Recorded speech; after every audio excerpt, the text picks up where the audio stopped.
अच्छा तो बच्चों अब हमारे पास क्वेश्चन नंबर 15 से हम आगे कंटिन्यू करेंगे। We are going with the same paper. पहला सेशन हम कर चुके हैं उसका, और अब दूसरा सेशन करेंगे जिसमें हम उस पेपर को आगे मजीद सॉल्व करेंगे। अच्छा अच्छा, क्वाड्रेटिक से रिलेटेड एक टॉपिक आया, अब जो अलजबरा से रिलेटेड एक टॉपिक आया एग्जैक्टली, इसमें से कुछ बच्चों को वो आता होगा पहले से, कुछ बच्चों को वो नहीं आता होगा। उसका तरीकेकार ये है कि मैं आपको एक्सप्लेन कर देता हूँ। ये आसान सा क्वेश्चन है, कोई इतना ज़्यादा मुश्किल है नहीं कि इसमें करने कोई रॉकेट साइंस हो। आपके पास ये पेपर 1 का क्वेश्चन है, तो आपने सिर्फ और सिर्फ वैल्यूज़ को डाल के और उसको सिंप्लीफाई करना है, उसको इनपुट करना है, यानी कि प्लग इन करना है। प्लग इन करना वैसे भी आता है क्योंकि प्लग इन हम वैसे भी कर चुके हैं, because we have already done the coordinate geometry, so we know that how to plug in the values. तो प्लग इन करना है, तो जैसे मुझे 4 दिया हुआ है तो मुझे 4 वहाँ पे प्लग इन करना है, और प्लग इन करने के बाद मैं फिगर आउट करूँगा कि मेरे पास एग्जैक्टली जो है y की क्या वैल्यू आ रही है, और उसको मैं एग्जैक्टली चार्ट में प्लॉट कर दूंगा, पुट करूंगा, देन उसके बाद में प्लॉट कर दूंगा। तो अगर मैं इसको प्लग इन करता हूँ तो प्लग इन के लिए उसने मुझे 1 मार्क का क्वेश्चन यहाँ पर दिया है, so it is a 1 mark question. तो just give me a second.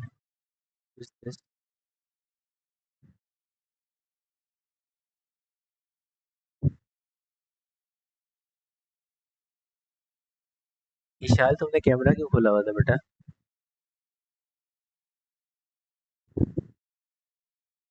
Okay.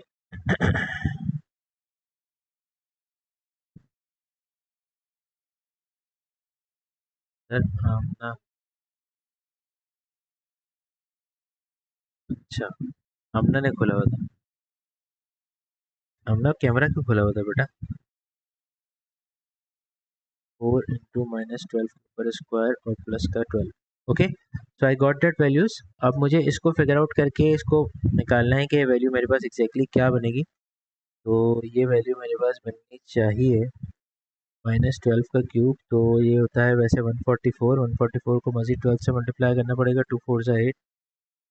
यार ये सवाल इसने क्यों अजियत में डाला बच्चों को, चेक करो। मैंने क्यों डाला यार, इतना मुश्किल तो नहीं होता वैसे। 2 4 जा 8, 2 4 जा 8, 2 1 जा 2, और 1 4, और ये 1 आ जाएगा यहाँ पे, तो ये हो जाएगा 8, 8 4 हो जाएगा 12, 4 2 6 और 1 7 और 1 8।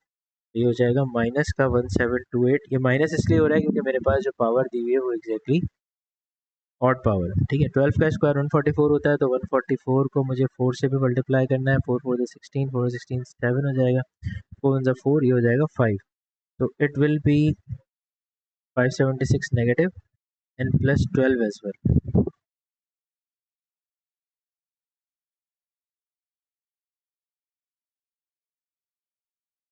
1728 576, इनको प्लस करके 12 इसमें से माइनस कर देते हैं। 8 10, 8 और 2 10 और 4 14, 4 7 और 3 10, 7 और 3 10 और 2 12, 12 और 1 13, 2304, और ये 12 इसमें से माइनस, 4 में से 2 जाएगा तो 10 में से 1 जाएगा, बचेगा 9, ये हो जाएगा, ये हो जाएगा 2292। मैं इसको ज़रा एक दफ़ा वेरीफाई भी कर लूँ। हाँ, कैसे वेरीफाई करूँगा, मैंने तो गलती कर दी ना। वही सोचूं मैं, इतनी बड़ी वैल्यू कैसे आ रही है। अच्छा, कोई बता भी नहीं रहा मुझे कि sir you made a mistake. हाँ, 4 सी की जगह, हाँ मैंने देख लिया, वही गलती की हुई थी। 4 की जगह 14 लिख दिया मैंने। वही मैं सोचूं इतनी बड़ी वैल्यू क्यों आ रही है। -4 इंटू 4 पे स्क्वायर प्लस का 12, 4 का क्यूब होता है 64, और 4 का क्यूब अगेन 64 हो जाएगा, और प्लस का 12 आएगा, तो ये दोनों कैंसिल होकर 12 दे देगा। तो आई गॉट 12 एग्जैक्टली। तो नाउ अब मैं इसको प्लॉट कर देता हूँ। -2 पे 12, -2 पे 12 मेरे पास यहाँ पर होगा। उसके बाद -1 पे 7, -1 पे 7 जो होगा वो 6 और 8 के बीच में आएगा यहाँ पे।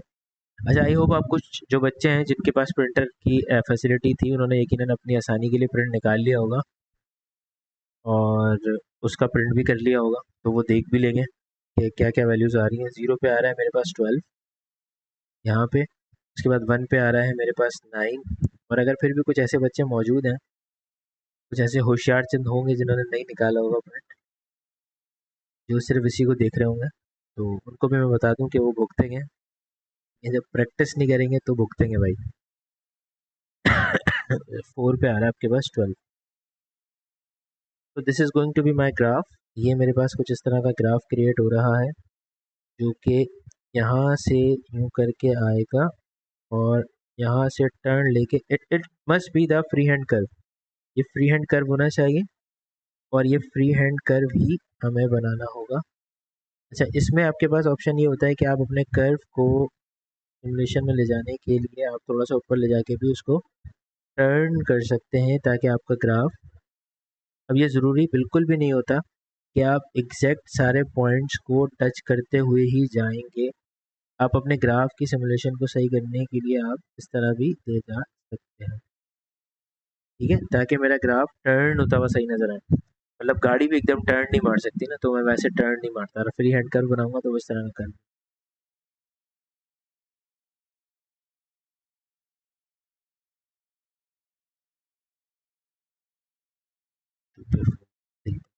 और so now you are asking about use your graph to solve the equation this। उसने पूछा है कि ग्राफ इक्वेशन को कहाँ कट कर रहा होगा। यार 4 पे जो 12 मैंने लगाया है और 3 पे जो 3 उसने मुझे दिया है, -2 पे 12। हाँ, मैंने ये पॉइंट एग्जैक्टली जो है ना वो गलत लगाया। ये पॉइंट मेरा गलत। 0 पे 12 यहाँ पर है, -1 पे +7 यहाँ पर है। ये पहला पॉइंट मेरा गलत लगा ये, और -2 पे -12 था, तो that must be over here. ऊपर नहीं था, वो नीचे था। तो ये यहाँ से यूँ करके, ये यहाँ से यूँ करके, और ये यहाँ से यूँ करके बस, ठीक है। अच्छा, आज हमारी क्लास अगर भले थोड़ी सी एक्सटेंड भी हो जाए, we are going to complete that paper को कंप्लीट करेंगे। अच्छा जी, ये हो गया। और अब उसने मुझसे पूछा है कि सॉल्व दिस इक्वेशन। अच्छा देखो, इस इक्वेशन को सॉल्व करने का मतलब ये है कि where your graph, let suppose if you are putting something equal to 0। Because जब आपने सवाल शुरू किया था तो सवाल में ये पूरी इक्वेशन जो थी वो एग्जैक्टली y के इक्वल थी। तो जब आप y को वहाँ पे प्लेस करोगे उस जगह पे, उस एग्जैक्टली पोजीशन के ऊपर, तो उस वक्त ये होगा कि लाइक आप इसकी जगह पे y रख रहे हो ना, तो इसकी जगह पे y रख रहे हो, it means it should be y equal to 0। Coordinate geometry में हमने ये पढ़ा है कि y इक्वल टू 0 की जो लाइन होती है वो कौन सी लाइन होती है। y इक्वल टू 0 का मतलब होता है कि ऐसी लाइंस बनेंगी। y इक्वल टू कांस्टेंट पे ऐसी लाइंस बनती है which is exactly the horizontal lines, और x इक्वल टू 0 या x इक्वल टू कांस्टेंट के ऊपर वर्टिकल लाइंस बनती है, ठीक है। y इक्वल टू 0 का मतलब हुआ कि ये मुझसे पूछ रहा है एग्जैक्टली कि ग्राफ y एक्सिस पे कहाँ कट कर रहा है, क्योंकि y इक्वल टू 0 की लाइन होती है वो ये वाली होती है। तो हर बच्चे का मुख्तलिफ जगह पे कट कर सकता है क्योंकि हर बच्चे का फ्री हैंड कर्व मुख्तलिफ होगा। तो पेपर में वो आपको एक रेंज दे देगा, जैसे आपने लिमिट एक्यूरेसी में पढ़ा है ना कि आपको हर पर्टिकुलर टर्म की रेंज मिलती है कि आप इस रेंज से इस रेंज के बीच में आपकी वैल्यू आनी चाहिए, जो आपने सीखा एग्जैक्टली लिमिट एक्यूरेसी के अंदर। तो वही वाली चीज़ जो होती है वो आपकी मार्क्स स्कीम में भी अप्लाई की जाती है। उस मार्क्स स्कीम से आपको ये पता चलता है एग्जैक्टली कि आपके पास जो पॉइंट है, जिस पॉइंट की बात की जा रही है, वो पॉइंट जो है वो कुछ बच्चे का यहाँ भी लाई कर सकता है, किसी का यहाँ भी लाई कर सकता है। हर बच्चे का फ्री हैंड कर्व मुख्तलिफ होता है। तो वो रेंज होती है, उस रेंज के अंदर अंदर जितने लोगों के आंसर लाई कर रहे होते हैं वो सब करेक्ट होते हैं। अगर कोई उस रेंज से बाहर है तो वो पॉसिबल नहीं हो सकता। अब जैसे मिसाल के तौर पे कुछ ऐसे बच्चे हैं हमारे पास जो इस तरह के क्वेश्चंस को कर देते हैं कि वो पॉसिबल नहीं होता, उस वक्त उसको देखना। तो मैं बता देता हूँ कि अगर किसी का -2 से आगे की तरफ लाई कर रहा है कोई पॉइंट, तो इसका मतलब नाकाबिले कबूल है। -1 से पीछे भी जा रहा है तो भी नाकाबिले कबूल है। इसके बीच में जितने लोगों के आंसर आ रहे होंगे वो सबको एक्सेप्ट कर लेंगे। तो मेरा आंसर एग्जैक्टली बिल्कुल इसके बीच में आ रहा है, दैट इज -0.5। तो I am gonna put it -0.5 over here. अच्छा, ऐसा हमारी क्लास में भी है कि बहुत सारे बच्चों के मुख्तलिफ आंसर आ रहे होते हैं, ठीक है। खैर बहरहाल, यहाँ पे आते हैं वापसी। अच्छा, इसको सॉल्व करने के लिए जो टेक्निक हमारी लगती है वो लगती है कोऑर्डिनेट ज्योमेट्री की। तो कोऑर्डिनेट ज्योमेट्री की इस टेक्निक से तो मैंने ये पता चल कर लिया कि y इक्वल टू 0 की कहानी थी। दूसरी टेक्निक देख लेता हूँ कि मैं और क्या यूज़ कर सकता हूँ। अब जैसे मेरे पास ये इक्वेशन थी, अभी उसने मुझे इस इक्वेशन को सॉल्व करने के लिए कहा है। उसने कहा है by drawing a suitable line on the grid find the roots of this equation. इस इक्वेशन के रूट्स निकालो।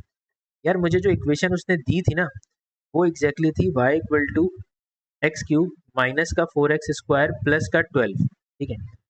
अब मुझे ग्राफ को यूज करना है, इस पूरे क्वेश्चन में ग्राफ का इस्तेमाल करना होता है, मतलब आप खुद से कोई अजम्पशन नहीं लगा सकते।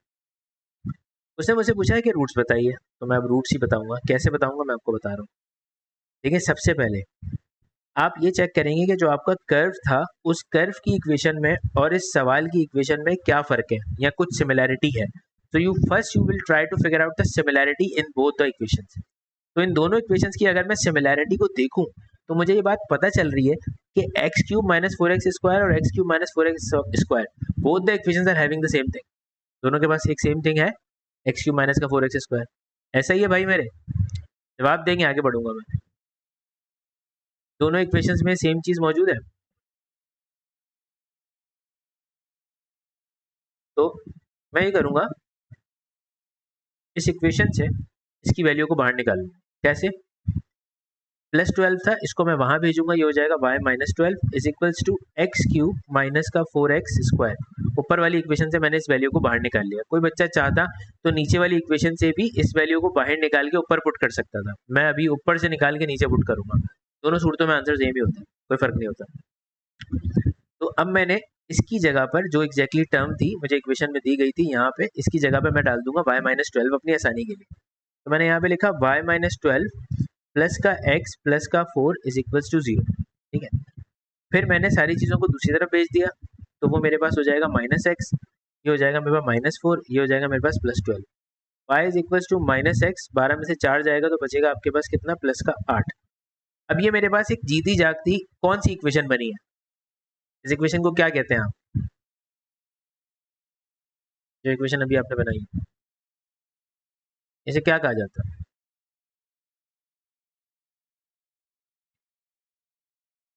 अल्लाह, क्या मैंने y इक्वल टू, ओ अंजला इमरान, क्या बात है भाई, y equal to m x plus c, equation of line, बिल्कुल सही, y equal to m x plus c, ये इक्वेशन ऑफ लाइन है। तो इक्वेशन ऑफ लाइन को मैंने ड्रॉ करना सिखाया है आपको। एक सवाल आया था हमारे पास पेपर 2 के अंदर, सबसे पहला क्वेश्चन, जिसमें उसने बोला था कि इस लाइन को ड्रॉ करके दिखाओ। तो मैं y equal to m x plus c पे लेके गया था, मैंने c से कट करके उस लाइन को नीचे की तरफ गिराने की कोशिश की थी। वरना फिर दूसरा तरीका यह था कि मैं x इंटरसेप्ट और y इंटरसेप्ट पता कर लूँ कि एक दफ़ा x की जगह 0 रखूँ तो y की वैल्यू आ जाएगी, y की जगह 0 रखूँ तो x की वैल्यू आ जाएगी। दोनों सूरतों में ये लाइन ड्रॉ की जा सकती है, इसमें कोई मजाका नहीं। तो मैंने यहाँ पे क्या किया, मैंने कहा भाई मैं इसको अगर y equal to m x plus c से कंपेयर करूँ तो c मेरे पास 8 है और m है मेरे पास -1। c मेरे पास 8 था जो कि मैंने यहाँ पर लगा दिया, m था -1। -1 का मतलब ये होगा बेटा कि इसके नीचे कुछ नहीं है तो 1 है। इसका मतलब ऊपर वाली चीज़ तुम्हारे पास राइज है और नीचे वाली चीज़ तुम्हारे पास क्या है मेरे बच्चे, रन। तो आप राइज अपॉन रन अब चलेंगे। राइज अपॉन रन कैसे चलेंगे भाई, एक राइज करना है और एक रन करना है। अच्छा, राइज मेरा नीचे हो रहा है डिनोमिनेटर की तरफ, मतलब नीचे की तरफ जा रहा है। रन करूंगा और राइज करूंगा, रन करूंगा 1 यूनिट, देखो ग्राफ पे 1 यूनिट मुकम्मल हुआ है, और राइज उसका करूंगा 1 यूनिट नीचे, तो 1 यूनिट तो यहाँ पर हो जाएगा, ये आधे में। क्यों? क्योंकि 8 से 6 तक 2 यूनिट पूरे हो रहे हैं, तो मुझे सिर्फ 1 यूनिट राइज करना था नीचे की तरफ, तो मैंने यहाँ तक किया। यहाँ तक सबको समझ में आया है? सबको क्लियर है, तमाम बच्चों को? ठीक है, तो इसका मतलब ये हुआ कि मेरा अगला पॉइंट जो है वो ये वाला है, बिल्कुल इसके मिडिल में। एक पॉइंट और निकाल लेता हूँ ताकि मुझे थोड़ी सी और आसानी हो जाए। तो उसके लिए मैंने क्या किया, मैंने एक रन और किया और एक राइज नीचे कर दिया, तो वो अब राइज यहाँ पर आ जाएगा 6 के ऊपर एग्जैक्टली। तो कुल मिला के मेरे पास लाइन की जो इक्वेशन है वो कुछ इस तरह की बनेगी। तो मुझे 3 पॉइंट्स मिल चुके हैं, तो मैं उसको यहाँ से एग्जैक्टली एक्सटेंड कर दूंगा। अब जब मैं ऐसा करूँगा, ऐसा करने से मेरी लाइन और मेरा कर्व कट कर रहा है आपस में। ठीक है, मेरी लाइन और मेरा कर्व आपस में क्या कर रहा है, कट कर रहा है। और ये कितने मजीद पॉइंट्स के ऊपर कट कर रहा है वो देख लेते हैं। अच्छा, कर्व की डायमेंशन भी कुछ बच्चों की जैसे मैंने बनाई है ऐसी नहीं बनेगी, कुछ बच्चों की ऐसी भी बन सकती है कि वो यहाँ से अपने कर्व के पॉइंट को, उप्स, वो यहाँ से अपने कर्व के पॉइंट को लेकर आते हैं यहाँ से उसको घुमाते हैं, ये भी मैं करके दिखा रहा हूँ, और वो इसको यहाँ से यूं करके टर्न कर देंगे। ठीक है, तो कुछ बच्चों का कर्व ऐसा भी बन सकता है और कुछ बच्चों का ऐसा भी बन सकता है जैसे कर्व मैंने बनाया। ठीक है, तो दोनों सूरतों में वो कर्व एकदम करेक्ट है, उसमें कोई मसले की बात नहीं। फर्क क्या होगा, सिर्फ एक पॉइंट थोड़ा सा आगे पीछे घुमा हुआ होगा, लेकिन उससे कोई इतना बड़ा मसला नहीं होता, वो इतना बड़ा कोई इशू नहीं है। आपकी लाइन जहाँ कट कर रही है वो एक पॉइंट मुझे एक्स एक्सिस पे मिला, वो ये वाला है। इसको मैं नीचे देखूँ अगर एक्स एक्सिस के ऊपर, तो वो यहाँ पे आएगा। इसी तरह से यहाँ पे जो पॉइंट कट हुआ है वो एग्जैक्टली इसके बीच में आ रहा है। ठीक है, और एक पॉइंट जो मेरा कट हुआ है मेरा यहाँ पर आ रहा है, कुछ बच्चों ने कर्व ड्रॉ किया होगा तो उनका शायद यहाँ पर आ रहा होगा इस जगह पे। तो आप अगर देखें आंखों से अपनी तो इतना कोई ज़्यादा फर्क नहीं आएगा उस पॉइंट में। तो इस पॉइंट को अगर मैं देखूँ तो ये एग्जैक्टली 1.4 है पॉजिटिव में। इसको मैं देखूँ तो 3.1, 3.2, 3.3, 3.4 और 5 के बीच में है, तो ये वाला 3.45 हो जाएगा। सही है। और उसके अलावा ये वाला जो पॉइंट है एग्जैक्टली 0.567, ये वाला हो जाएगा -0.7, और ये वाला पॉइंट अगर किसी का आ रहा है तो वो हो जाएगा -0.9। ठीक है। तो इन तमाम पॉइंट्स को जहाँ जहाँ पे कटिंग हो रही है लाइन की कर्व के साथ, वो सारे पॉइंट्स मुझे नीचे लिख रहे हैं, क्योंकि उसने मुझसे पूछा क्या है, उसने मुझसे पूछा find the roots of the equation. Roots का मतलब यही होता है कि दो कर्व या कोई लाइन और कर्व आपस में इंटरसेक्ट कर रहा है, तो वो उसका रूट्स होता है। रूट्स मतलब उसका होता है solution point, where they are intersecting to each other, उसे सॉल्यूशन कहते हैं। ठीक है। तो अब मेरे पास जो पॉइंट्स आए हैं, पहला पॉइंट ये वाला, मेरे पास दो ऑप्शंस में, मैं दोनों नहीं लिखूंगा, एक ही लिखूंगा। यहाँ पे मैं अभी पेपर में दोनों लिख रहा हूँ, -0.9 और 0.7। ठीक है। किसी का 0.7 आ सकता है, किसी का 0.9, और मेरा 1.4 आ रहा है दूसरा पॉजिटिव में, और फिर 3.45 हो रहा है। तो ये परेशान होने की जरूरत नहीं है कि सर मेरा 0.9 आया और फलाने बच्चे का 0.7 आया, तो कौन सा एक्सेप्टेड है। भाई वो दोनों एक्सेप्ट कर लेगा, वो रेंज के बीच में होंगे सारे आंसर्स। ठीक है। तो उसका कोई मसला नहीं है इतना बड़ा। अब आ जाते हैं एक्सपोनेंशियल सिंप्लीफाई के ऊपर। तो ये मेरे पास थर्ड का क्वेश्चन आ गया। थर्ड बहुत ही बेसिक टॉपिक था हमारा, जो हमने पहले पढ़ा था, सबसे स्टार्ट किया था। तो थर्ड के टॉपिक में आपको सिर्फ मल्टीप्लाई करना है। तो when you are just multiplying this one, तो अब आपके पास ऑप्शन है कि आप 3 को 1 + 4√2 से मल्टीप्लाई करेंगे, और फिर प्लस का √2 जो है उसको आप 1 + 4√2 से भी मल्टीप्लाई करेंगे। तो जब 3 को मल्टीप्लाई करेंगे तो 3 + 12√2 हो जाएगा, प्लस √2 जब 1 से होगा तो ये √2 हो जाएगा, और प्लस 4√2 के अंदर 2 × 2 हो जाएगा, क्योंकि सेम रूट के अंदर एग्जिस्ट कर रहा है। तो अब ये हो जाएगा 3 + का 12√2 प्लस का √2, और यहाँ पर ये √2 से बाहर आ जाएगा, तो ये 2 हो जाएगा। 4 2 से 8, 8 और 3 कितने होते हैं, 8 9 10 11 11 हो जाएगा, 12 और 1 हो जाएगा 13, 13√2। That is my complete simplification of this third question. Same उसी तरीके से अब यहाँ पे मेरे पास दिया हुआ है रेशनलाइज द डिनोमिनेटर 1/1 + √7। 1/1 + √7 मुझे दिया हुआ है, इसको मुझे सिंप्लीफाई करना है। तो मैं कैसे सिंप्लीफाई करूँगा, रैशनलाइज करने के लिए बोला है उसने, तो मैं रैशनलाइज जब करूँगा तो वो 1 - √7 से मल्टीप्लाई होगा और 1 - √7 से ही डिवाइड होगा। तो ये बनेगा 1 - का √7 डिवाइडेड बाय, एक हो जाएगा 1 + का √7 और दूसरा हो जाएगा मेरे पास 1 - का √7। तो अब मेरे पास लिखा हुआ है 1 - का √7, और नीचे जो है वो दोनों टर्म आपस में मल्टीप्लाई हो रही है। तो 1 1 ज़ा 1 हो जाएगा, माइनस √7 आएगा, फिर प्लस √7 आएगा, और फिर प्लस का सॉरी प्लस माइनस माइनस का 7 हो जाएगा, क्योंकि वो इस तरह लिखा जाएगा √7 मल्टीप्लाई बाय √7। तो ये हो जाएगा √7 मल्टीप्लाई बाय 7, ये हो जाएगा आपके पास सिर्फ 7। 1 में से 7 जाएगा तो आपके पास कुल मिला के बचेगा, ले जाओ प्लेट नीचे ले जाओ, 1 - √7 और 1 - 7 करेंगे तो आपको -6 बचेगा। तो यू हैव दैट वन। अब आप चाहें तो डिनोमिनेटर से, ये कौन हंस रहा था, आरिश शेख क्यों हंस रहा था भाई, कोई लतीफ़ सुना था, माइनस ऊपर चला आया, -1 प्लस का √7 हो जाएगा डिवाइडेड बाय 6।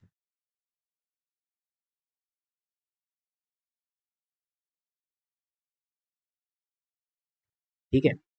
अच्छा, ये आ गया टॉपिक हमारे पास सिमिलैरिटी का, that this one we have also done. अब तक हमें सिर्फ एक सवाल ऐसा मिला है जो अभी तक हमने नहीं टच किया, that was a question number 15। उसके अलावा जितने क्वेश्चंस अभी तक हमारे पास आए वो तमाम के तमाम क्वेश्चंस हम पहले कर चुके हैं, पढ़ चुके हैं, वो सारे टॉपिक्स हम पढ़ चुके हैं। ठीक है। अच्छा, सिमिलैरिटी भी हम कर चुके हैं। सिमिलैरिटी में हमारे पास पूछ रहा है वो भाई सिमिलर ट्रायंगल दिया हुआ है, कह रहा है पीआर की लेंथ निकालो। तो वही है, कंपैरिजन करना है आपको रेशो के थ्रू। लाइक बड़े ट्रायंगल के अंदर पीआर की जो लेंथ है, छोटे ट्रायंगल में वही सेम लेंथ जो है वो 7 पर है। बड़े ट्रायंगल में कोई और लेंथ गिवन है, हाँ गिवन है, वो 9 है। तो छोटे ट्रायंगल के अंदर वही लेंथ एक्जैक्टली सेम पोजीशन पर 6 दी हुई है। तो इसका मतलब मैं जस्ट क्रॉस मल्टीप्लाई करूंगा और मुझे वैल्यू पता चल जाएगी।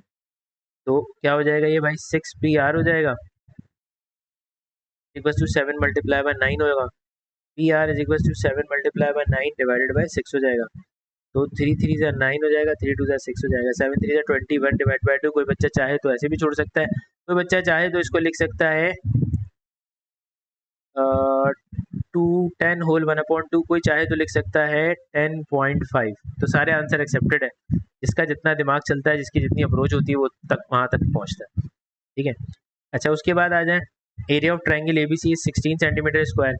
अब उसने एरिया दे दिया, एरिया की कंपैरिजन सिमिलैरिटी के अंदर आती है आपके पास a1 अपॉन a2 से equals to L1 upon L2 के ऊपर आ जाता है होल स्क्वायर। a1 जो है वो ट्राइंगल ABC है, ठीक है, और a2 जो है वो ट्राइंगल PQR है। तो a1 के लिए ABC की जो कोई लेंथ अगर आप सेम उठाते हैं तो वो 6 हो जाएगी और PQR की सेम लेंथ 9 हो जाएगी। तो you can just directly place 6 and 9 at the places.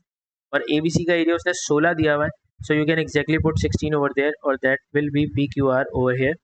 6/9 के ऊपर आ जाएगा आपके पास स्क्वायर, ठीक है। तो 16 डिवाइडेड बाय PQR हो जाएगा और इज इक्वल्स टू, जब आप इसको सॉल्व करेंगे तो ये आपके पास आएगा मेरे हिसाब से 3 2 6 और 3 3 9, 2 का स्क्वायर 4, 3 का 9, तो 16 multiply by 9 divided by 4 is equals to PQR and PQR will be equal to 4 into 1 4 into 4 is 16, 4 into 9 is 36 centimetre square. अब टिल नाउ अब तक किसी को कोई मसला है नहीं? या बच्चे जवाब दे रहे हैं, क्या मसला होगा? कोई मसला ही नहीं हो सकता, साथ साथ जवाब दे रहे हैं। अब्दुल मोइज, कोई मसला?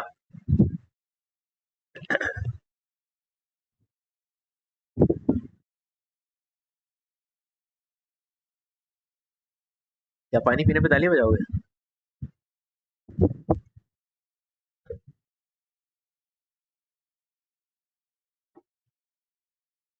ये सवाल अभी तक आपने नहीं किया है, तो ये सवाल मैं समझा रहा हूँ। कुछ बच्चों को पता है, कुछ बच्चों को नहीं, बल्कि नहीं नहीं नहीं, अबे भाई क्या मतलब, ये टॉपिक भी कर लिया हमने तो, मैं तो भूल गया शायद। कंसिडरेशन तो किया, कर लिया भाई, ज्योमेट्री तो हम फिनिश कर चुके हैं। अच्छा, अब क्या है मेरे पास, ये दिया हुआ है एक सिलेंडर, ठीक है, और ये दिया हुआ है एक हेमीस्फेयर, ठीक है। वो कह रहा था radius of the cylinder is equal to the radius of the hemisphere, यानी कि इसका मतलब ये हुआ कि इसका जो रेडियस है उसको मैं कह रहा हूँ सिलेंडर की रेडियस को r, और हेमीस्फेयर जो है उसका रेडियस भी जो है वो आपके पास r ही है। वो अंदर भी r होगा यहाँ पे और यहाँ भी r होगा, हर तरफ से भी r होता है, ठीक है। The volume of the cylinder is equal to the volume of the hemisphere, दोनों का वॉल्यूम एक दूसरे के बराबर है। सिलेंडर की हाइट दी हुई है, कह रहे surface area of the hemisphere निकालो। अरे भाई क्या बात है, तो पहले कंपेयर कर लेते हैं दोनों का वॉल्यूम, क्योंकि वॉल्यूम दिया हुआ है तो वॉल्यूम की कंपैरिजन कर लेते हैं। तो अगर सिलेंडर का वॉल्यूम देखूं तो वो होगा मेरे पास पाई आर स्क्वायर एच, और हेमीस्फेयर का देखूं ये फॉर्मूला शीट में लिखा हुआ है, स्फेयर का लिखा हुआ है, हेमीस्फेयर का नहीं लिखा हुआ। तो स्फेयर का फॉर्मूला होता है 4/3 पाई आर क्यूब, इसको मल्टीप्लाई कर देंगे 1/2 से, सही है। दोनों का रेडियस सेम है लेकिन उसकी हाइट गिवन है आपको इत्तेफाक से। तो पाई आर स्क्वायर एच, एच जो है वो 6 हो जाएगा इज इक्वल्स टू 4/3, और ये हो जाएगा पाई आर क्यूब मल्टीप्लाई बाय 1/2, सही है। 2 1 जा 2, 2 2 से हो जाएगा 4, सही है। अब क्या करना है, मुझे एक्जैक्टली रेडियस को फिगर आउट करना है, तो मैं रेडियस ही फिगर आउट करता हूँ। 3 वहाँ भेज के मल्टीप्लाई करता हूँ, 3 6 हो जाएगा 18 पाई आर स्क्वायर, और ये हो जाएगा मेरे पास 2 पाई आर क्यूब। दोनों चीज़ें उस तरफ ले जाता हूँ या इसको इस तरफ ले आता हूँ। 2 पाई आर क्यूब माइनस का 18 पाई आर स्क्वायर, इसमें जो कॉमन है वो 2 पाई आर स्क्वायर कॉमन आ रहा है, ठीक है। तो ऊपर यहाँ बचेगा r माइनस का 9 इज इक्वल्स टू 0 और equal to 0। Is that clear up till now? यहाँ तक सबको क्लियर है? छोटी पावर को कॉमन निकाला जाता है हमेशा, जब भी हम कॉमन निकालते हैं वो छोटी पावर होती है, और 2 कॉमन था, पाई कॉमन था, वो सब चीज़ें मैंने वहाँ से कॉमन निकाली। तो अब मेरे पास राइट साइड पे जो बचा हुआ है, मतलब इधर ब्रैकेट में, वो r माइनस 9 है। अच्छा, ये बात मैंने डायरेक्टली एक्सप्लेन नहीं की, फैक्टराइजेशन वाला पार्ट था, कुछ बच्चों ने फैक्टराइजेशन अभी तक नहीं की है, तो मैं उनको ज़रा बताता चलूँ, उन्होंने एड मैथ्स के अंदर फैक्टराइजेशन की है, ठीक है। वो एड मैथ्स में फैक्टराइजेशन पढ़ के आए पहले साल में, जब उन्होंने एड मैथ्स पढ़ी थी तो उन्होंने साइमल्टेनियस इक्वेशन पढ़ी थी जहाँ पे उन्होंने फैक्टराइजेशन का भरपूर इस्तेमाल किया, ठीक है। तो ये r माइनस 9 है। अब मुझे क्या करना है एग्जैक्टली, मैं यहाँ से फिगर आउट करूँगा, तो ये दो बातें हैं मेरे पास, 2 पाई आर स्क्वायर इक्वल टू 0, यहाँ r माइनस 9 इक्वल टू 0, तो r की वैल्यू आ जाएगी 9, और यहाँ से r देखा जाए तो 0 आ जाएगा, जिसकी कोई वक़्त नहीं है, यानी कि ये मेरे पास यूजलेस है। तो r equal to 9 is the correct answer. तो मेरा रेडियस जो है वो 9 है, पर बात अभी यहाँ ख़त्म नहीं हुई। उसने मुझसे कहा था कि हेमीस्फेयर का सरफेस एरिया चाहिए। चलो अब सरफेस एरिया की तरफ चलते हैं। भाई देखो, हेमीस्फेयर में जब तुम सरफेस एरिया निकालोगे तो उस वक्त तुम्हारे पास क्या होगा, total surface area of the hemisphere is 4 pi r square, उसको डिवाइड बाय 2 करेंगे सबसे पहले, तो वो हो जाएगा 2 पाई आर स्क्वायर। अच्छा, 2 पाई आर स्क्वायर जो है ना बच्चे, वो इसका अंदर वाला जो कर्व्ड है ना, मतलब जो प्याले के अंदर जो हिस्सा है ना उसका है, ठीक है। तो उसके ऊपर जो सर्किल बन रहा है ना, दैट इज एग्जैक्टली वो सॉलिड शेप है और वो ओपन नहीं है, मतलब उसमें वो सर्किल एग्जिस्ट कर रहा है। तो इसका मतलब ये वो हिस्सा भी काउंट करना पड़ेगा, तो मुझे इस सर्किल को भी लेना पड़ेगा। तो मुझे एक सर्किल और मजीद इसमें ऐड ऑन करना है, क्योंकि 2 पाई आर स्क्वायर के साथ एक और पाई आर स्क्वायर है, तो कुल मिला के टोटल 3 पाई आर स्क्वायर मेरे पास बन रहा है। अब सवाल ये है कि उसने मुझसे बोला इन टर्म्स ऑफ पाई देना है आंसर, तो इसका मतलब ये हुआ कि मैं अपने पाई को सॉल्व नहीं करूंगा। पाई को सॉल्व करने के लिए मेरे पास ऑप्शंस क्या होते हैं, पेपर 1 में तो मैं 2/2/7 और पाई को यूज कर लेता हूँ। पेपर 2 में एग्जामिनर मुझे कहता है 3.14 ये पाई की वैल्यू यूज करनी है। ये इंस्ट्रक्शन में लिखा होगा, जब when we will be solving the paper 2 तो उस वक्त आपको ये नजर आ जाएगा कि हमने क्या किया था। तो 3 पाई आर स्क्वायर हो गया आपके पास। अब 3 पाई आर की जगह आप लिखोगे अगर 9 और 9 पे आएगा स्क्वायर, तो 3 पाई और 9 का स्क्वायर हो जाएगा 81। 81 को जब आप 3 से मल्टीप्लाई करोगे तो 3 1 जा 3 हो जाएगा, 3 8 जा 24, तो it means 243 pi, that is your answer, 243 pi. Clear हो गई बात? अब आगे बढ़ जाते हैं। अब आगे इंडाइसिस का सवाल। ये बेसिक इंडाइसिस है, मतलब ये इंडाइसिस नंबर 1 है जो कि हमने अर्थमेटिक के साथ पढ़ा था। इंडाइसिस नंबर 2 तो अलजेब्रा की होती है, वो अभी तक आई नहीं है। अच्छा, इवेल्युएट 16 की पावर -3/4। इसके लिए मैंने सिखाया था कि we always go for the prime factorisation. तो जिन बच्चों ने प्राइम फैक्टराइजेशन की उस वक्त प्रैक्टिस बहुत ज़्यादा की थी, तो उनको पता होगा कि 16 जो है वो एग्जैक्टली क्या प्राइम फैक्टर्स मुझे दे सकता है। 16 can also give only give 2 to the power 4, मतलब प्राइम नंबर्स के हिसाब से देखूँ तो 2 टू द पावर 4 होनी चाहिए। और अगर कोई बच्चा होशियारी में 4 का स्क्वायर करता है तो भी वो गलत नहीं है, लेकिन उसका सॉल्यूशन थोड़ा सा एक्सटेंड हो जाएगा, बस इतना सा काम होगा और कुछ मसला नहीं। 4 का स्क्वायर से भी किया जा सकता है, पर मुझे वो अजीब लगता है और चीप लगता है, इसलिए मैं नहीं करता। 2 की पावर 4 और बाहर से लगाया मैंने माइनस का 3/4। इंडाइसिस का रूल ये कहता है कि अंदर वाली पावर बाहर वाली पावर के साथ मल्टीप्लाई होगी। तो मैंने क्या किया कि -3/4 को मल्टीप्लाई कर दिया 4 से, 4 से 4 चला गया, तो ये बचा 2 की पावर -3, और नेगेटिव इंडेक्स को पॉजिटिव में करने के लिए 2 की power +3। So the final answer will be 1/8। Is that clear? आसान था, चुटकी बजाते ही हो गया। अच्छा, अब इधर आ जाते हैं। ये वाला क्वेश्चन सिंगल पावर ऑफ 3 में रिप्रेजेंट करके दिखाना है। तो भाई 9 जो है वो तो 3 का स्क्वायर होता है और बाहर से लगा हुआ है स्क्वायर, मल्टीप्लाई बाय 3 की पावर लगी हुई है -हाफ। तो अंदर वाली पावर बाहर वाली से जब मल्टीप्लाई होगी तो कहेगी कि मैं हूँ 4, और ये वाली जो पावर पहले से थी वो यहाँ पे लिखी हुई है। जब बेसिस सेम हो और मल्टीप्लीकेशन हो रहा हो तो पावर उस वक्त ऐड हो जाती है। तो 3 की पावर हो जाएगी 4 -1/2, क्योंकि प्लस तो नहीं हो सकती, प्लस माइनस माइनस हो जाएगा। तो 4 -1/2 का मतलब होगा 3.5, so it is going to be 3 की पावर 7/2, और ये मैंने यहाँ पे एग्जैक्टली लिख दिया। ठीक है, किसी बच्चे को अगर फ्रैक्शन का सॉल्यूशन करने में दिक्कत हो रही है तो मैं बता देता हूँ भाई, यहाँ पे 4/1 1/2, वैसे तो बहुत बच्चों वाला लग रहा है लेकिन मैं फिर भी बता देता हूँ क्योंकि बहुत सारे बच्चे हैं हमारे पास। 2 1 जा 2, 2 4 जा 8, 1 1 जा 1, तो ये हो जाएगा टोटल 7/2। क्लियर? ये सवाल यकीनन एक भी बच्ची के दिमाग में होगा, मुझे पता है उसका नाम। अफीफा सोचती होगी कि 4 में से 1/2 कैसे माइनस हुआ, है ना अफीफा? तुम सोच रही थी ना? वानिया फातिमा? अच्छा वानिया, अफीफा ने सुना ही नहीं। अफीफा है भी क्लास में? नहीं है। अफीफा मजाक कर रहा था, बुरा नहीं मानना। मान भी लो, कोई फर्क नहीं पड़ता। अफ्तारी थोड़ी सैरी थोड़ी ज्यादा कर लेना। अफ्तारी तो तुम कर चुकी होगी। चलो इधर आओ। यहाँ पर आपको कह रहा है कि भाई एफ का आपको इनवर्स निकालना है। अच्छा, ये सवाल है जो नया है, मतलब ये वाकई में नहीं किया हुआ। एक पहले आया था 15वें नंबर पे और एक ये 20वां था जो अभी तक हमने टच नहीं किया। लेकिन ये छोटे छोटे से चुनने चुनने से सवाल है। अब आपको इससे अंदाजा हो रहा होगा कि इसको समझना इतना मुश्किल नहीं है जो चीज़ें अभी बची हुई। तो f x equal to a x plus 3, f x equal to a x plus 3 का क्या काम है, क्या रोल है, मैं आपको बता देता हूँ। देखो बेटा, ये इनवर्स है, फंक्शन क्या है, इनवर्स है। अब मैं आपको इनवर्स बता देता हूँ। इसकी आधी बात आप जानते हैं पर आधी नहीं जानते। आधी जो बात आप जानते हैं वो क्या चीज़ है वो भी मैं आपको बता देता हूँ। वो जो आधी बात आप जानते हैं वो एग्जैक्टली ये है कि we have discuss about the reflection. ठीक है, रिफ्लेक्शन के बारे में हम पढ़ चुके हैं। रिफ्लेक्शन जो होती है, इनवर्स, बेसिकली इनवर्स जो होता है वो क्या चीज़ होती है? इनवर्स होता है किसी भी अल्टीमेट फंक्शन की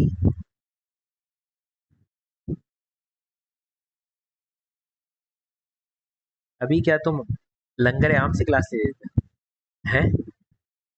या अफ्तार के लिए कहीं आए हुए थे लंगर आम से क्लास ले? ठीक है, ओहो, एफ एक्स इक्वल टू, ये बताना चाह रहा था मैं जिम जाता हूँ। सुना आप सबने? सबने सुन लिया? सबने सुन लिया ना, हर एक बच्चे ने सुन लिया। ये बताना चाह रहा था मैं जिम जाता हूँ, ठीक है। अच्छा, अब देखिए f x equal to a x plus three. यहाँ पर आपके पास मैं कुछ समझा रहा था, इधर आ जाए वापसी, back to the pavilion. Inverse जो होता है वो आपके पास किसी भी अल्टीमेट फंक्शन की इमेज होती है y इक्वल टू एक्स के साथ। तो जब आप उसकी इमेज बनाते हैं तो वो कुछ इस तरह से बनती है, जैसे मिसाल के तौर पे फंक्शन ऐसे बना,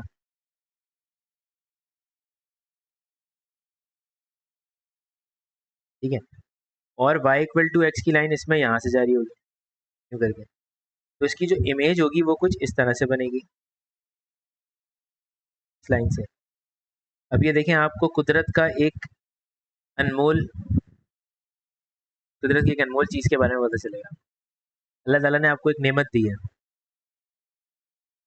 वो नेमत है मछली, जिसे आप खाते हैं।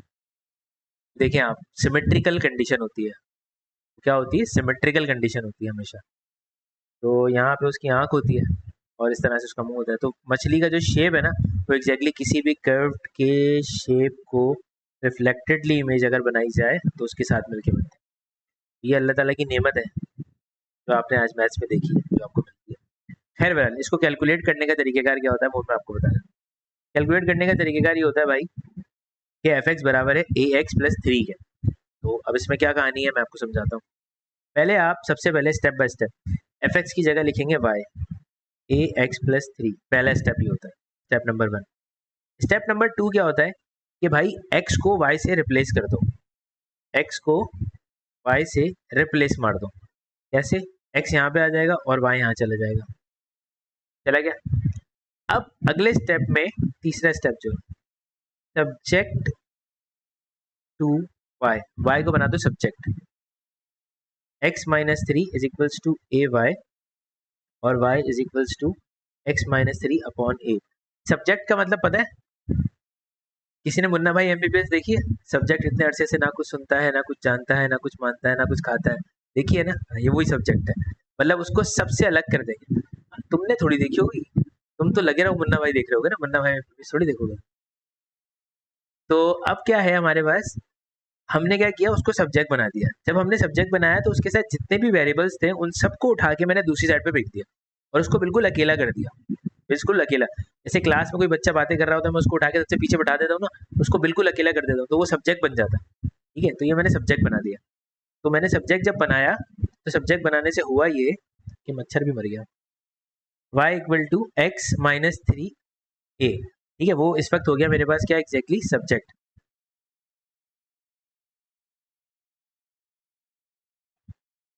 अब ये मेरा इन्वर्स है, ठीक है, इसे मैं कहूँगा क्या, इसकी जगह पर मैं प्लेस करूँगा f inverse of x that is equal to x minus three upon a. ये इनवर्स बनाने का तरीका होता है, ठीक है। अब उसने यहाँ पे मुझे कहा कि यार g f is equal to this, g f is equal to this, ये कैसे होता है? इसकी एक बड़ी जीती जागती एग्जाम्पल मैं आपको देता हूँ, बड़े मजे की एग्जाम्पल, आपको भी मजा आएगा सुन। ये कहलाता है कॉम्पोजिट फंक्शन। क्या कहलाता है? Composite function.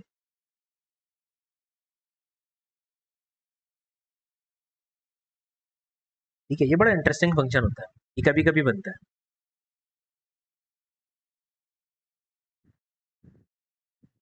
कॉम्पोजिट फंक्शन की एग्जाम्पल ये है कि कभी ऐसा होता है हमारे यहाँ घर में, जब कभी चिकन आलू का सालन बने, ठीक है, और वो कोरमे के मसाले के साथ बन जाए, और इत्तेफाक से हमें खाना था वो रोटी से, लेकिन हुआ ये, अचानक से मेहमान आ गए। अब मेहमान आ गए तो अम्मा ने क्या किया, अम्मा ने उसी पे चावल डाले और चावल डाल के उसको बिरयानी में तब्दील कर दिया, ठीक है। तो ये कहलाता है कॉम्पोजिट फंक्शन, यानी कि आपने उस वक्त जो अलग से तय वाली बिरयानी बनाते हैं, चिकन का सालन जो भी आपका था वो आपने कोरमे के मसाले के साथ बनाया था, वो आपने तैयार किया हुआ था, उस पर आपने चावल डाल के उसको एक नया फंक्शन क्रिएट कर दिया। चावल अलग फंक्शन था और सालन एक अलग फंक्शन था, उन दोनों को मिला के आपने एक कॉम्पोजिट बना दिया, इसे कॉम्पोजिट फंक्शन कहते हैं। अच्छा, अब जो खवातीन है ना, जो लड़कियां अभी क्लास ले रही हैं, उनको ये बात एग्जैक्टली पता होगी कि यार ये जो कॉम्पोजिट फंक्शन बनाया है सर ने, इसमें दो तरीके से बनता है। कुछ बच्चे ऐसे भी करते हैं कि वो पहले चावल के ऊपर सालन डालते हैं और फिर कुछ बच्चे सालन के ऊपर चावल डालते हैं और बीच में भी सालन डालते हैं। इस तरह से कुछ कॉम्पोजिट बनाते हैं। इन दोनों बिरयानियों के जायके मुख्तलिफ होते हैं। इन दोनों बिरयानियों के जायके मुख्तलिफ होते हैं क्योंकि जो ऊपर से डाला हुआ सालन होता है उसमें हमारे पास दम लगाने के लिए कुछ ऑप्शन होते हैं, तो वो उससे जायके अलग अलग होते हैं। ये बिल्कुल वही बात है सेम, यानी कि जी के फंक्शन में एक जी का फंक्शन है, उसके अंदर एक एफ एक्स का फंक्शन है। अगर तुम जी के फंक्शन में एफ एक्स के फंक्शन को पुट करते हो तो तुम्हारे पास जो आउटपुट है वो अलग जायके का होगा, और अगर एफ के फंक्शन में जी का फंक्शन डालते हो तो आउटपुट तुम्हारा अलग जायके का होगा। अब ये तुम्हें पता कैसे चलेगा तुम्हें कब कौन सा डालना है, उसका तरीका क्या है मैं बता देता हूँ। जी एफ एक्स पहले लिखा है उसने जी, फिर लिखा है एफ एक्स, यानी कि जी के फंक्शन में एफ एक्स को डालना है। सर भूख लग गई बिरयानी सुन के, अबे भाई जी के फंक्शन में एफ एक्स डालना है, ठीक है। अगर ऐसे लिखा होता कि एफ जी एक्स तो उस वक्त क्या होता, एफ के फंक्शन में जी को डालना है, समझ गए। जो पहले लिखा होगा पप्पा वो होंगे, ठीक है, और जो बाद में लिखा है वो उसके बच्चे हैं, वो आप उसके अंदर पुट कर देंगे उठा के, सही है। तो अब कहने का मकसद क्या हुआ कि जी एक्स का एक फंक्शन था जो कि बराबर था मेरे पास एक्स प्लस बी अब के ऊपर होल स्क्वायर के, और एक एफ एक्स था जो कि मेरे पास बराबर था ए एक्स प्लस 3 के, सही है। मैंने क्या करना है, मैंने कंपोजिट बनाना है। उसने बोला कंपोजिट बनाएंगे ऐसा वाला, यानी कि जी के फंक्शन में एफ एक्स को डालेंगे। तो मैंने कहा यार इसको उठा के यहाँ पे डाल देते हैं, यानी कि ये एफ एक्स उठा के इसकी जगह पे इनपुट दे देते हैं। तो जो भी मैं यहाँ पे एक्स की जगह पे प्लग इन करूंगा वो हर जगह पे एक्स की जगह आ जाएगा। कैसे, जैसे मैंने यहाँ पे पुट किया प्लग इन किया एफ ऑफ एक्स, तो इस इक्वेशन में जहां जहां एक्स लिखा होगा ना वहां वहां पे एफ एक्स प्लग इन हो जाएगा, F of X plus B और इस पे स्क्वायर। क्लियर हो गई बात।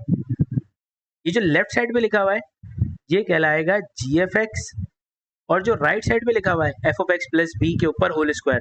एफ ऑफ एक्स अपनी जात में ना खुद एक बाप है, क्या था, ए एक्स प्लस 3, तो आपने एफ एक्स की जगह ए एक्स प्लस 3 को डाल देना।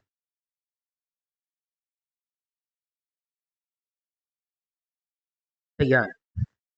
अब क्या करेंगे, अब आगे हमें ढूंढना है ए बी की वैल्यूज को, तो इसको खोल देते हैं फंक्शन को। दोबारा समझा दें, बिल्कुल समझा देता हूँ भाई। देखो मैंने जी एक्स का फंक्शन था, उसने बोला था कि जी एफ एक्स बनाओ, तो इसका मतलब क्या हुआ, इसका मतलब ये हुआ कि जी के फंक्शन में एफ एक्स को डाल दो, इनपुट दे दो। तो मैंने जी का फंक्शन लिखा, एफ एक्स का फंक्शन लिखा, ठीक है। जी के फंक्शन में इनपुट यहाँ पे मैंने दिया एफ एक्स, तो यहाँ भी इनपुट देना पड़ेगा मुझे एफ एक्स, वो मैंने यहाँ पे दे दिया था, सही है। अब एफ एक्स जो था वो था ए एक्स प्लस 3 के बराबर, तो उसकी जगह पे उसकी वैल्यू डाल दी, और इस साइड के ऊपर ये दोनों सॉल्व होंगे तो वो जी एफ एक्स बना लेगा।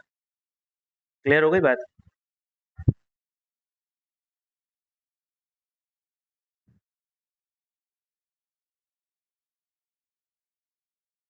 टाइम प्लीज चाय खत्म कर लो।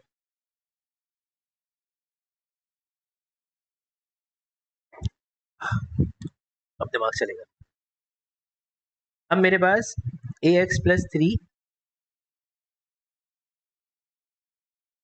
प्लस बी पे लगा हुआ होल स्क्वायर, इसका मतलब है कि ए एक्स प्लस 3 प्लस बी, ये दो बार मल्टीप्लाई हो रहा है। स्क्वायर का मतलब आपको मालूम है क्या होता है, मल्टीप्लाई करें जैसे अच्छे बच्चे करते हैं वैसे ही करेंगे। पहले ए एक्स को ए एक्स से करेंगे तो ये बनेगा ए स्क्वायर एक्स स्क्वायर, फिर ए एक्स को 3 से करेंगे ये बनेगा 3ax, फिर ए एक्स को बी से करेंगे ये बनेगा ए बी एक्स। हो गया ए एक्स मल्टीप्लाई, ये चीज़ आपने मल्टीप्लाई कर दी, उसको अपने पास पेंसिल से कट कर लीजिएगा। अब बचा 3 को पूरे ब्रैकेट से मल्टीप्लाई करना है, स्टेप बाय स्टेप करें, आराम से रिलैक्स होकर चिल करें, कोई मसला नहीं। ये हो जाएगा 3ax, फिर 3 से हो जाएगा 9, और फिर हो जाएगा 3b, यहाँ तक ये वाला भी कर दिया मैंने, ये भी हो गया, सही है। अब उसके बाद b मल्टीप्लाई होगा, जब b मल्टीप्लाई होगा तो ये हो जाएगा प्लस का ए बी एक्स, फिर प्लस का हो जाएगा 3b, फिर प्लस का हो जाएगा बी स्क्वायर, सही है, ये हो गया। अब मैंने ए स्क्वायर एक्स स्क्वायर को पहले लिख दिया, जहाँ जहाँ पे 3ax था, यानी कि ए एक्स वाली जो टर्म्स थी उनको एक साथ कर लिया, ये वाली और इसमें था, तो 3 और 3 ये हो गया 6ax।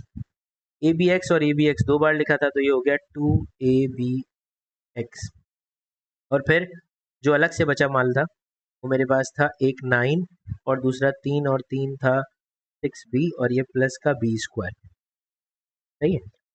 उसके बाद ए स्क्वायर एक्स स्क्वायर, इसमें से आपने एक्स को कॉमन निकाला तो ये आपके पास हो गया 6a प्लस का 2ab और प्लस का 9 प्लस का 6b और प्लस का b स्क्वायर।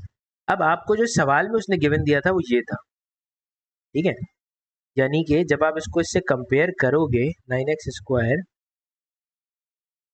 प्लस का 24x एंड प्लस का 16, अब कंपैरिजन करना है ना, तो कंपैरिजन किस तरह से होगा भैया, वो इस तरह से होगा कि ये जो 9 है ये ए स्क्वायर के बराबर है, यानी कि ए स्क्वायर की वैल्यू तो हो गई 9, ठीक है। और ये जो टर्म लिखी हुई है यहाँ पे ये बराबर है 24 के, तो मैंने यहाँ पे लिखा 6a plus 2ab is equals to 24, सही है। पहले मैं निकालता हूँ ए की वैल्यू, ए की वैल्यू जब निकालूंगा तो वो तो प्लस माइनस 3 आएगा। अबे भाई ये क्या बात हुई, उसने तो एक ऑप्शन में वैल्यू दी है और मुझे 2 आंसर मिल रहा है, क्यों? क्योंकि उसने सवाल में कुछ लिखा था, उसने बोला था ए और बी क्या होंगे, पॉजिटिव नंबर्स, तो ए जो है वो सिर्फ 3 है, -3 नहीं हो सकता, मैंने 3 लिख दिया।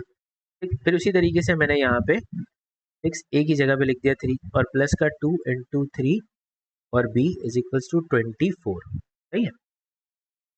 6 3 हो गया मेरे पास 18, 2 3 हो गया मेरे पास 6b इज इक्वल्स टू 24 और 6b बराबर हो जाएगा 24 माइनस 18 के और b बराबर हो जाएगा 24 में से 18 गए तो कितना बचेगा 4 और 2 6, तो ये हो जाएगा 6/6, तो b हो गया मेरे पास 1, सही है भाई, ठीक है, समझ आ गई कहानी। A3B1 ये आ गया। अच्छा ये सवाल दिया हुआ वेक्टर का, वेक्टर अब हमारा अगला ही टॉपिक शुरू होने वाला है, वेक्टर जो ट्रांसफॉर्मेशन के फौरन बाद है। तो इसमें वैसे तो कोई रॉकेट साइंस है नहीं, लेकिन बता दूं तो मैं सवाल पूरा मुकम्मल हो जाएगा। फिर हमारे पास एक सवाल वही क्वाड्रेटिक से रिलेटेड आया और फिर बस खत्म, एक और वॉल्यूम वाला नेट वाला सवाल।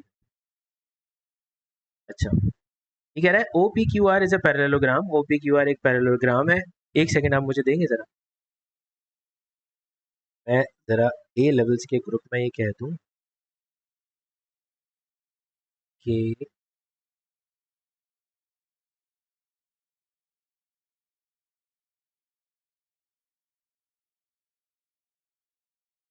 क्लास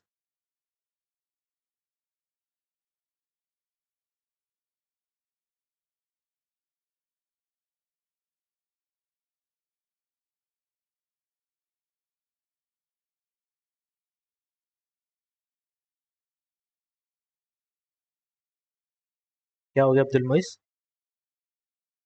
दर्द है बेटा कहीं?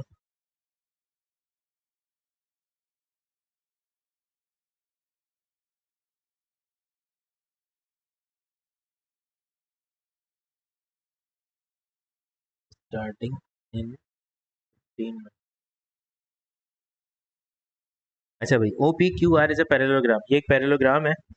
वो कह रहा है ओ पी जो है वो ए के बराबर है, ये डिस्टेंस, ओ आर जो है वो 2b के बराबर है, M is the mid point of Q R, M जो है वो क्यू आर का एक मिड पॉइंट है, और कह रहा है N is the point over here which is this one, P N और एन क्यू का रेशो दिया हुआ है दैट इज 1:3। जिस तरह से हमने अर्थमेटिक के रेशो किए हैं ना, ये उसी तरह से होता है, उसमें कोई चॉइस नहीं। अब आपको बताते हैं क्या करना है। एम से क्यू तक का आपको वेक्टर चाहिए, सीधा सीधा, ठीक है। तो देखो बेटे, पैरेललोग्राम जो है ये पैरेललोग्राम है ना, तो पैरेललोग्राम में जिस तरह से आपके पास लेंथ का इक्वल होना भी साबित है, उसी तरीके से ये वाली बात भी साबित है कि इसके अंदर जो वेक्टर होगा वो भी एक दूसरे के बराबर होगा, ठीक है। अब उसने मुझे कहा है कि मुझे जो है ना क्यू एम एम क्यू का वेक्टर चाहिए, तो एम से क्यू मुझे जाना है, तो डेफिनेटली उसने बोला था एम यहाँ पे क्या है, मिड पॉइंट है, तो ये पूरी लाइन का जो वेक्टर है वो पूरा कितना है, ए। तो अगर मैं उसको तोड़ के दो हिस्से बनाऊंगा तो वो बनेगा मेरे पास a/2, यानी कि m से q तक का जो वेक्टर है वो है a/2 और ये पूरा वेक्टर a था क्योंकि वो पैरेलल था इस वाले वेक्टर के, सही। उसके बाद है nm, nm का वेक्टर चाहिए। भाई देखो nm क्या है, nm यहाँ से लेकर यहाँ तक जो है उसका वेक्टर वो पूछ रहा है मुझसे कि क्या होगा। तो सबसे पहले ना मालूम करो पी एन और एन क्यू, वो कैसे पता चलेगा मैं बताता हूँ आपको। देखो यहाँ रेशो दिया हुआ है, ठीक है, ये पूरे वेक्टर के बारे में आप जानते हैं, कोई बच्चा ये जानता है कि पी से क्यू तक का पूरा वेक्टर कितना है? क्योंकि अगर वो पैरेललोग्राम है तो उसे 2b होना चाहिए। सही है, क्लियर है ये बात? क्योंकि पैरेललोग्राम में दोनों साइडें बराबर हैं लेंथ में, तो वेक्टर भी बराबर होगा। ठीक है। अच्छा, अब उसने पी एन और एन क्यू का वेक्टर रेशियो में दिया हुआ है, हम बताते हैं आपको। ठीक है, आपके पास ऑप्शन है कुछ, वो ऑप्शंस को समझिएगा कि आप उसको किस तरह इस्तेमाल कर सकते हैं। आपको एन क्यू का वेक्टर चाहिए, एन एम का वेक्टर चाहिए, सॉरी एन एम का वेक्टर चाहिए। तो एन से एम जाने के कितने पॉसिबल रास्ते आपको नजर आ रहे हैं? एन एम की ओरिजिनल लाइन जो मैंने खींची है वो नहीं, उसके अलावा कितने रास्ते नजर आ रहे हैं? ये लाइन कभी भी इस्तेमाल नहीं की जा सकती क्योंकि ये सबसे शॉर्टेस्ट डिस्टेंस होता है, ये इस्तेमाल नहीं किया जाता। इसके अलावा पूरी डायग्राम पे एन से एम तक जाने के कितने रास्ते हैं? एक रास्ता ये है कि मैं एन से क्यू जाऊं और फिर यहाँ से उल्टा आ जाऊं। हाँ, एन से क्यू और क्यू से एम उल्टा आ जाऊं, एक रास्ता ये। एक रास्ता ये है कि मैं यहाँ से पीछे जाऊं, यहाँ से यहाँ जाऊं, यहाँ से यहाँ जाऊं और यहाँ से यहाँ जाऊं। अब आपको ये देखना है कि इन दोनों रास्तों के ऊपर कौन कौन से वेक्टर मेरे पास मौजूद है। देखो बेटा, ये वेक्टर मेरे पास है, वो ए है। ये वेक्टर मेरे पास है, वो बी है, 2b। ये वेक्टर मेरे पास है जो कि a अपॉन 2 था, यहाँ भी a अपॉन 2 होगा। सही है। ये वेक्टर नहीं है मेरे पास। अगर मैं इस वाले लंबे रास्ते को फॉलो करता हूं तो मुझे ये वाला पूरा वेक्टर यानी कि यहाँ से लेकर यहाँ तक का वेक्टर पता करना होगा। बात बन जाएगी।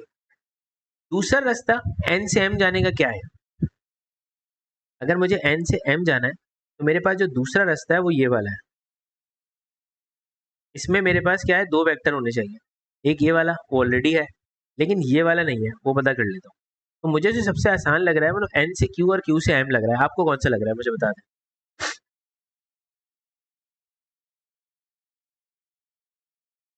n से q, q से m वाला या n p o r वाला?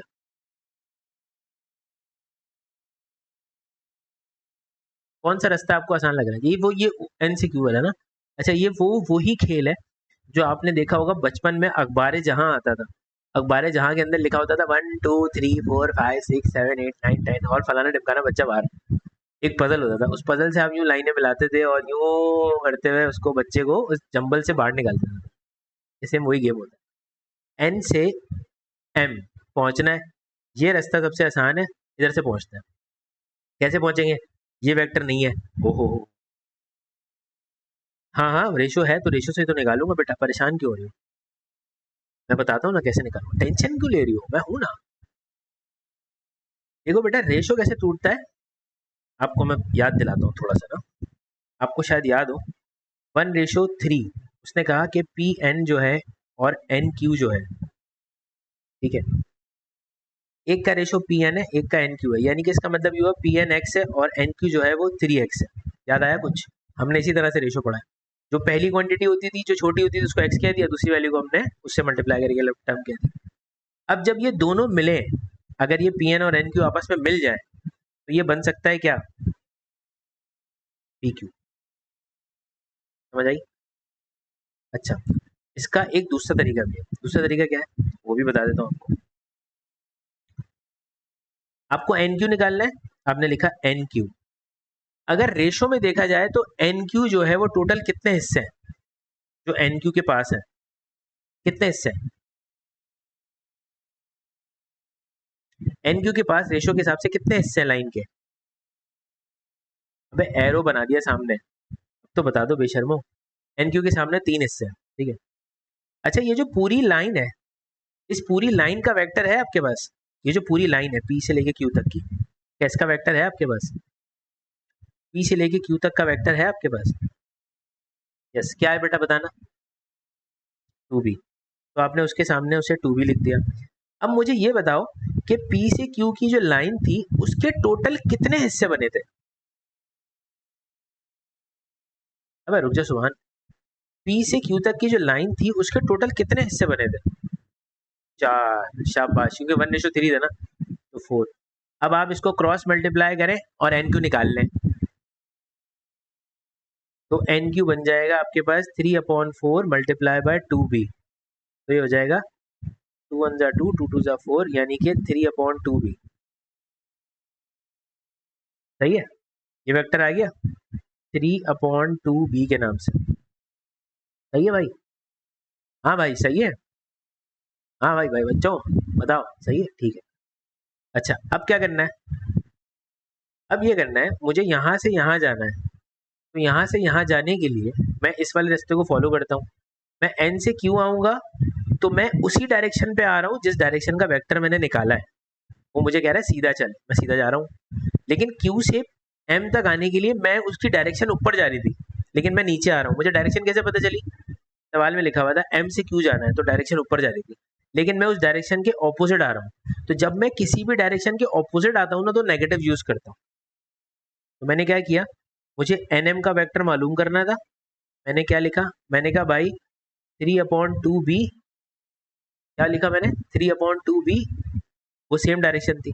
अब दूसरी वाली डायरेक्शन जो प्लस करनी है उसमें वो उल्टी आ रही है, तो मैं क्या लिखूंगा माइनस का a/2। सही है मेरे भाई। अब मैं इसको सिंप्लीफाई अगर करूंगा तो ये है 3/2b और ये माइनस का a/2। इसमें कुछ कॉमन है, हाँ कॉमन है, 1/2 कॉमन निकाल सकता हूँ मैं, वो मैंने निकाल दिया कॉमन।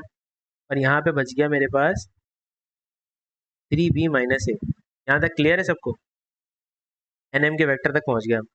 1/2 into 3b-a। हाँ भाई क्लियर है। हाँ बच्चा लोग क्लियर है। अच्छा अभी क्या कह रहा है वो, line O P is extended to the point X, M N X is a straight line. Line O P जो है वो एक्सटेंड करके आप कहाँ पे लेके चले गए, एक्स पे लेके चले गए। अच्छा कहाँ है भाई ओपी, ओपी, ओपी को मैंने यहाँ से एक्सटेंड किया। एक्सटेंडेड लाइंस हमने उसमें ज्योमेट्री में देखी है एक्सटेंडेड लाइन। और कहाँ तक लेके चले गए हम, टू द पॉइंट एक्स। यहाँ पे लेके चला गया, उसका नाम था एक्स, या इधर लेके चला गया एक्स।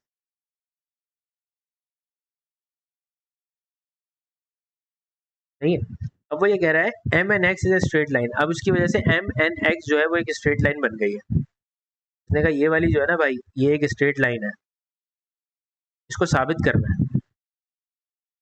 इसे कहते हैं कोलिनियर कंडीशन। क्या कहते हैं, कोलिनियर कंडीशन। ये इससे साबित हो सकता है, लेकिन ये थोड़ा सा हो जाएगा ज़्यादा हजम, क्योंकि ये वाली चीज़ अभी तक तुमने नहीं पढ़ी। तो ये वाले सवाल को अभी हम रोकते हैं, इसको हम पूरा नहीं करते। इसको हम वेक्टर पढ़ने के बाद पूरा करेंगे, क्योंकि ये टेक्निकल पार्ट है। जो आसान आसान चीज़ थी वो मैंने बता दी, सिर्फ रेशो से जो चीज़ें निकालनी। ठीक है। अच्छा इसके अलावा भी हमने 14 तक कोई सवाल ऐसा छोड़ा था पहले के क्वेश्चंस के अंदर, जो हमने कहा था कि उसको हम बाद में करेंगे। 14 तक कोई सवाल ऐसा छोड़ा था हमने।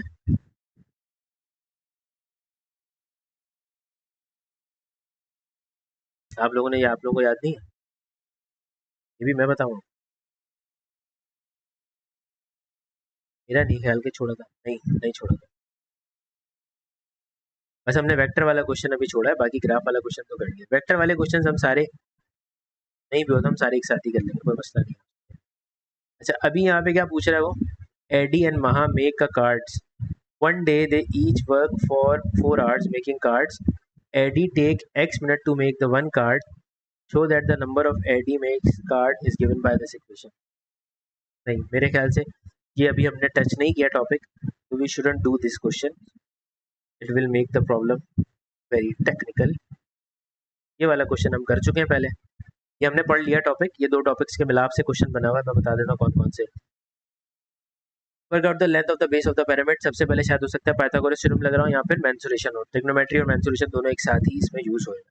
ठीक है, और उसमें सर्ट भी इस्तेमाल किया हुआ है उसने। तो अब जरा देखते हैं कि क्या करना है। स्क्वायर बेस, स्क्वायर बेस का मतलब क्या होता है, स्क्वायर बेस का मतलब बताइए क्या होता है।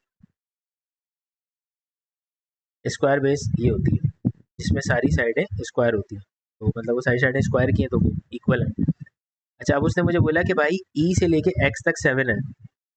तो मैंने कहा ठीक है मेरे बॉस, ई से एक्स तक की जो लाइन है परपेंडिकुलर वो 7 है, ये पिरामिड बना हुआ है। उसने कहा the perpendicular height of the triangle B E C is 11। Perpendicular height of the triangle जो है वो बी ई सी, बी ई, इसके बीच में जो परपेंडिकुलर हाइट है बी ई सी की, वो है एग्जैक्टली आपके पास 11। और आपको मालूम क्या करना है, work out the length of the base of the pyramid. अच्छा पिरामिड की बेस मुझे कैलकुलेट करनी है। सही आसान है, ये 90 डिग्री पे बना हुआ है यहाँ पे ट्राइंगल के अंदर। और परपेंडिकुलर हाइट जो उसने मुझे बोली थी, जैसे बोली थी बी ई सी की परपेंडिकुलर हाइट, तो परपेंडिकुलर ये ई टॉप पर है, यहाँ से परपेंडिकुलर यूं करके आएगा, ये हाइट 11 है। तो पहले मैं ये निकाल लेता हूँ, यहाँ से लेकर यहाँ तक का डिस्टेंस को नाम दे देता हूँ ए का। तो पाइथागोरस थ्योरम यूज़ करूँगा तो 11 का स्क्वायर और 7 का स्क्वायर प्लस ए का स्क्वायर हो जाएगा। अब मैं क्या करूँगा, 11 दिया हुआ है तो 11 का स्क्वायर हो जाएगा 121 और 7 का स्क्वायर हो जाएगा 49 और प्लस ए का स्क्वायर। तो ए का square is equals to 121 minus का 49 होगा। 11 में से 9 गए, तो 11 में से 4 गया 7, यहाँ बचेगा सिर्फ 72। ए स्क्वायर बराबर हो जाएगा 72 के, और ए बराबर हो जाएगा अकेला, अगर अकेला ए देखना है तो ए बराबर हो जाएगा मेरे पास square root of 72। Is that clear? Square root 72 मिल गया। अब क्या बात है अगली, देखो बेटा ये पूरी लेंथ जो है ना यहाँ से यहाँ तक, ये स्क्वायर की बेस होगी, क्योंकि ये पूरी यहाँ पर होगी और यही पूरी यहाँ पर भी होगी। तो बस मुझे उसको डबल करना है, तो मेरे पास ये लेंथ आ चुकी है, इसको मैं डबल करूंगा तो ये पूरी लेंथ बन जाएगी, मल्टीप्लाई बाय 2 कर देता है, तो ये हो गया 2/√72। अब मसला क्या है, एक मसला है, मसला ये है कि 72 के प्राइम फैक्टराइजेशन नहीं की हुई, उसने कहा सर्ट को सिंपलेस्ट फॉर्म में देना है, तो 72 की प्राइम फैक्टराइजेशन कर लेता हूँ। 36 हो जाएगा, 18 हो जाएगा, 9 हो जाएगा, 3 हो जाएगा, 3 और 1, तो ये पेयर बनेगा रूट से बाहर आएगा, ये पेयर बनेगा रूट से बाहर आएगा, यानी कि ए बराबर होगा, एक 2 बाहर लिखा हुआ था, एक और 2 बाहर आ जाएगा, एक और 3 बाहर आ जाएगा, और रूट के अंदर बचेगा सिर्फ ये अकेला 2, ये 2 है, 2 2 4 4 3 12, तो ए बन गया मेरे पास 12/√2। दैट्स इट, ये मेरे पास ए हो गया पूरा नीचे वाला, और ये ए एग्जैक्टली जो था वो बेसिकली मैंने साइड ऑफ बेस कह लें आप इसको, या जो भी आपका दिल करे, या आप ये भी कह सकते हैं कि स्क्वायर बेस साइड इज 12/7। ये ऑलरेडी मैं 2 से मल्टीप्लाई कर चुका था पहले, उसकी जरूरत नहीं है। ठीक है जनाब, तो ये पेपर हमारा ऑलमोस्ट मुकम्मल हो गया, इसमें सिर्फ एक सवाल हमने छोड़ा है क्वाड्रेटिक का, और वेक्टर का एक पार्ट अभी हमने छोड़ा है। वैसे तो ये वीडियो जिन बच्चों ने ये टॉपिक पढ़ा हुआ है, ये वीडियो जब आएगी तो उसके बाद एक और वीडियो आएगी जिसके अंदर ये वाला क्वेश्चन सॉल्व होगा, और ये वाला क्वेश्चन भी कम्प्लीटली, इसका बी पार्ट जो रह गया वो भी रिमेनिंग उसमें सॉल्व हो जाएगा। लेकिन ये बाकी बच्चों को नहीं कराऊंगा मैं अभी, बाकी बच्चों को ये टॉपिक करने के बाद फिर मैं बोलूँगा, रिकमेंड करूँगा कि जाके अब ये वीडियो देख लो। ठीक है, सही है, तो तब तक के लिए अपना बहुत सारा ख्याल रखिए, मुझे दुआ में याद रखिए, और मिलते हैं आपसे अगली क्लास में। अल्लाह ने के बाद, पाकिस्तान जिंदाबाद, अल्लाह।